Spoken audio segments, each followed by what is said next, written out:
Adriaan, so we're here at the 10. You broke your own South African record, I believe, in that men's 10K there. Just tell me about that race. Like it really developed interestingly, right? Like there's just such a big pack of guys that kind of worked together the whole way, and then it really ramped up at the end. So just take me through your race and your approach.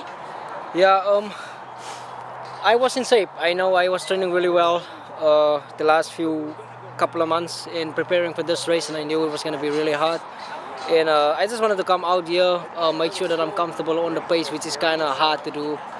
Kind of hard to get comfortable on the pace like this. And even the first K or two, it was feeling kind of hard, and I was like, I don't know if I can keep this up for 10K.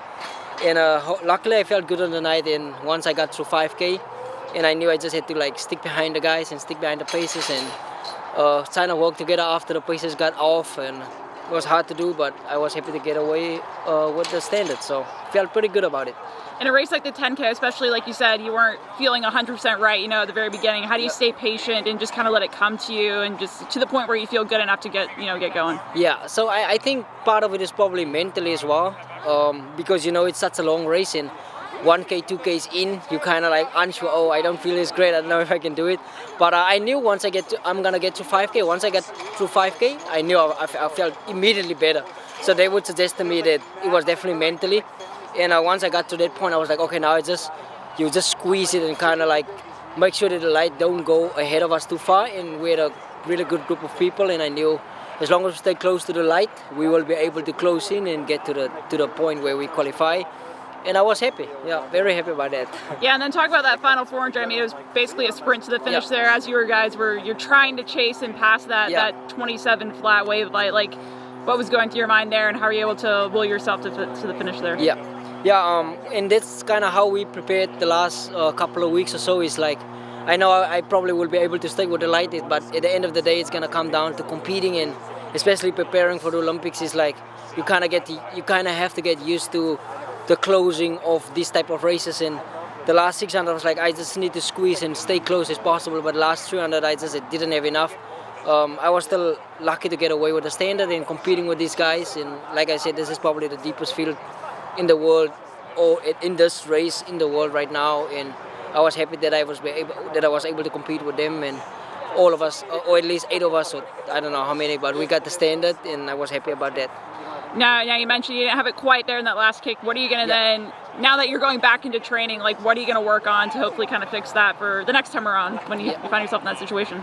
Yeah, well, I mean, I got to be honest here. Like a year ago, thinking about breaking 27 minutes would literally not possible in my mind. And right now I did that, and I'm still really, I ran 12:56 in the 5K in Boston, and I won that race. And I've done a lot of great things in my closing speed. Today was just a excruciating pace, and I guess I have to get used to still, even on top of that, being able to close. And we know exactly what I have to work on is the 600, and not when you're fresh, but when you are really tired. And so we'll go back, take a down week, and start building again, and continue to work on that closing speed. I've improved a lot over the last year, and I'm just grateful for that. And complaining about not winning this race, for example, would be just ungrateful, because I've improved quite a bit over the last year, and I'm grateful for that. So 27:23 was the previous South African record. It was your record, and you lowered that today below 27 minutes. Yeah. What does that mean to you? And again, I know you talked about you've improved so much for the past year, and how does that play a part of that as well? Yeah, I mean, it's kind of surreal, and I mean, right now I don't quite realize how fast I just ran, but going back at it and looking back on it like weeks to come, you would realize that's actually really impressive. Improving the South African record over 20 seconds, it's a lot, and it means a lot to me, because I come from a weird background where the South African record only was 27:28 a year ago, until I broke it and better it to 27:23, and now it's under 27 minutes. So I know that will mean a lot to South Africans and people and athletes that look up to me. But for me personally, I'm really grateful that I was able to. It's still surreal, I'm like, while I'm talking, I'm thinking about it. It's so crazy, but I'm really grateful for that, and I want to continue to improve, and not just this type of races, but I also want to compete at the moments when it really matters, like the Olympics and the bigger events. So it means a lot to me, and I know my family is proud of me. And I know my late dad is proud of me as well, so I continue to do that for my family and my fans and everybody. So yeah, very happy about the result. And then you mentioned, you want to perform well in those big events, Yeah. like, the Olympics coming forward. Obviously, it's a big year. What are the next steps for you to try to, make that journey to Paris? Yeah. Well, I'm gonna take a down week and start building again. I have the South African trials next month. I'll be ready for that, I know, and I will try and just secure my spot.